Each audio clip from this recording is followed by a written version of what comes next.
काय आहे, मनोज जरांगे हे सरकारचे लाडके जावई आहेत आणि नक्कीच येणाऱ्या काळात माझ्या मते जावयाची जशी धोंड्याच्या महिन्यात बोलवून होती, जावयाची जशी दिवाळीला बोलवून होती, तशा प्रकारे आता नक्कीच सरकार जावयाची बोलवून केल्याशिवाय राहणार नाही. ते जावयाला जे काय पाहिजे ते मिळाल्याशिवाय जावई उपोषण सोडणार नाहीत आणि नक्कीच जावयाला पाहिजे ते मिळाल्याशिवाय राहणार नाही. आणि मूळ नोंदीवालेच येणाऱ्या काळात दिसतील तुम्हाला. आज जरांगीने किती मागितले आणि राज्य सरकारने किती दिले तरी नोंदी प्रमाणपत्र टिकत नसतात. जे सत्य आहे ते सत्य राहील, जे असत्य आहे ते असत्य राहील. काय आहे, मनोज जरांगे हे सरकारचे लाडके जावई आहेत. आता गेल्या अनेक दिवसांपासून छत्रपती संभाजीनगरमध्ये दाते पाटील उपोषणाला बसलेत. अक्षरशः छत्रपती संभाजीनगर मधून महसूल मंत्री राधाकृष्ण विखे पाटील येऊन गेले होते, परंतु दाते पाटलाच्या उपोषणाला त्यांनी भेट दिली नाही. परंतु मनोज जरांगे यांच्या उपोषणाला एवढं त्यांनी आग्रहानं राधाकृष्ण विखे पाटील असतील, प्रसाद लाड असतील, त्यामध्ये शंभूराज देसाई असतील, अनेक कुणी असेल, एवढं तात्काळ तिथं येऊन उपोषणाला भेट देऊन कुठेतरी जावयाचं मनधरणी करायची. आणि नक्कीच येणाऱ्या काळात माझ्या मते जावयाची जशी धोंड्याच्या महिन्यात बोलवून होती, जावयाची जशी दिवाळीला बोलवून होती, तशा प्रकारे आता नक्कीच सरकार जावयाची बोलवून केल्याशिवाय राहणार नाही. त्याच्यातून बी समाजाला त्याला काही मिळणार नाही, पण जावयाची नक्की मनोज जरांगे नावाच्या जावयाची बोलवून झाल्याशिवाय राहणार नाही. ते ठरवून असतं ना, आणखी एक दोन वेळा शिष्टमंडळ आलं पाहिजे. जरांगे उन्हात उपोषणाला बसले होते त्यावेळेस बी त्यांनी असंच हट्ट धरला होता. त्याच्या अगोदर सुद्धा शिष्टमंडळ येऊन त्यांना भेटून गेलं होतं. परंतु ज्यावेळी पुन्हा मग उपोषणाला बसल्याच्या नंतर दिवसभर बसले, दुपारी आलं शिष्टमंडळ, पुन्हा संध्याकाळी आलं, संध्याकाळी उपोषण सोडलं. की जावयाला जे काय पाहिजे ते मिळाल्याशिवाय जावई उपोषण सोडणार नाहीत आणि नक्कीच जावयाला पाहिजे ते मिळाल्याशिवाय राहणार नाही. समाजाला काही मिळणार नाही, परंतु जावयाला नेहमीप्रमाणे जे मिळत आलंय आणि येणाऱ्या काळात सुद्धा मिळत राहील त्याप्रमाणे जावयाचा हट्ट पुरवला की जावई उपोषण सोडल्याशिवाय राहणार नाही.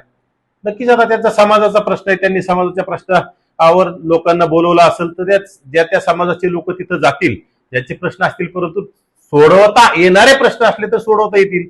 आता उदाहरणार्थ जात पडताळणी समितीकडून कुणबी प्रमाणपत्र जे रद्द झालेत, हे कोणी काही केलं, मुख्यमंत्री जरी तिथे येऊन बसले, राज्याचे देशाचे पंतप्रधान जरी तिथे येऊन बसले, तर जात पडताळणी समितीवर कोणाचाही दबाव असत नाही. जात पडताळणी समितीच्या माध्यमातून जे कुणबी प्रमाणपत्र रद्द झाले ते पूर्ववत होणार नाहीत.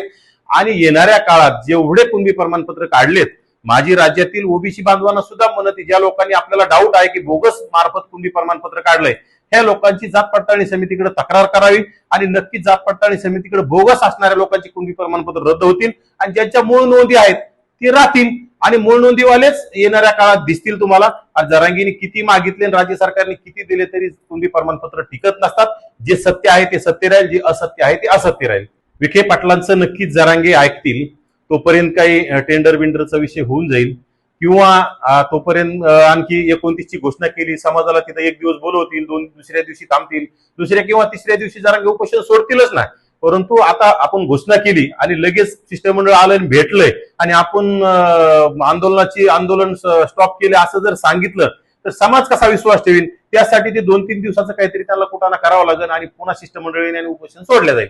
आता ते विखे पाटलांनाच विचारावं लागेल. परंतु विखे पाटलांनी कुठला झारीतला जरी शुक्राचार्य शोधला आणि झारीतल्या शुक्राचार्याला असं तुम्ही सुळावर जरी उभा केलं, परंतु जे बोगस नोंदी मार्फत कुणबी प्रमाणपत्र काढलेत, ज्याप्रमाणे छत्रपती संभाजीनगरच्या गोलटगाव जिल्हा परिषद गटामध्ये जे हनुमंतांचं यशवंता करून घेतलं होतं, तसे जर खोटे दस्तावेज बनून बोगस कुणबी नोंदी मार्फत काढलेले प्रमाणपत्र रद्दच होणार आहेत. तुम्ही झारीत शुक्राचार्य शोधला काय किंवा कोणी अन्य नारद मुनी शोधला काय, ते प्रमाणपत्र तुम्हाला पूर्वत होणार नाहीत. रद्द झालेले रद्दच राहतील आणि राज्यामध्ये अनेक कुणबी प्रमाणपत्र येणाऱ्या काळात रद्द झालेले तुम्हाला पाहायला मिळतील. राज्यामध्ये ओबीसी समाजाने सुद्धा ठरवलंय, ज्या लोकांनी बोगस नोंदी मार्फत काढलेत त्यांना दाद मागायची, त्यांच्या विरोधात दाद मागायची न्यायालयात असेल किंवा जात पडताळणी समितीकडे, तिथं ते रद्द केल्याशिवाय ओबीसी सुद्धा स्वस्त बसणार नाही. आता हे फक्त जरांगे समोर बोलायचा विषय असतो. त्या विखे पाटलांना सुद्धा माहित आहे की राजकीय असो का कुठला असो, बोगस नोंदी मार्फत काढलेलं प्रमाणपत्र रद्द होणार आहे. मुख्यमंत्र्याला माहिती, सगळ्याला माहिती.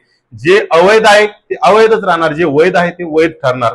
तुम्ही जर चुकीच्या माध्यमातून कुणाला प्रेशर करून हाताने खाडा पडून कुणबीच्या मराठ्याच्या आधी कुक लिहितान किंवा कुणबी लिहितान, वेगळी अक्षर वेगळं राहील, साई वेगळी राहील, असे कुणबी प्रमाणपत्र टिकणार नाहीत आणि माझं तर राज्यातील मराठा समाजाला कळकळीची विनंती, खोटी प्रमाणपत्र काढून विनाकारण तुमचा सुद्धा वेळ गवायला घालू नका. या राजकीय नेत्यांनी कुठेतरी सत्तेच्या लालसेपोटी प्रमाणपत्र काढले ते सुद्धा रद्द झालेले व्हायला लागलेले तुम्हाला पाहायला मिळतात. त्यामुळे राज्यातील नोकरीसाठी असतील कोणी असतील जे ओरिजिनल आहेत त्यांना कोणी रोखू शकत नाही, परंतु जे खोटे आहेत त्यांना कोणी वाचवू शकत नाही. ते पहा, आदरणीय भुजबळ साहेब आमचे ओबीसींचे देशाचे सर्वोच्च नेते आहेत, राज्याचे सर्वोच्च नेते आहेत. आणि भुजबळ साहेबांनी अनेक वेळा रामलीला मैदान भरून दाखवलं, भुजबळ साहेबांनी मुंबई भरून दाखवली, पुणे भरून दाखवलं. ज्या भुजबळ साहेबांना अनेक वर्षांचा गाढा अभ्यास ओबीसींचा आहे. आता कसं आहे, आम्ही नवीन कार्यकर्ते आहोत, नवीन फळीतले का लक्ष्मण हाके असेल, मी असेल, मंगेश सासाने असेल, आम्ही नवीन कार्यकर्ते आहोत. आमच्यापेक्षा शेवटी त्यांनी अनेक पावसाळे उन्हाळे बघितलेले आहेत.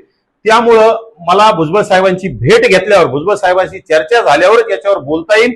परंतु राज्यामध्ये अनेक बोगस नोंदीमार्फत कुणबी प्रमाणपत्र वाटप झाले, ते रद्द होत आहेत.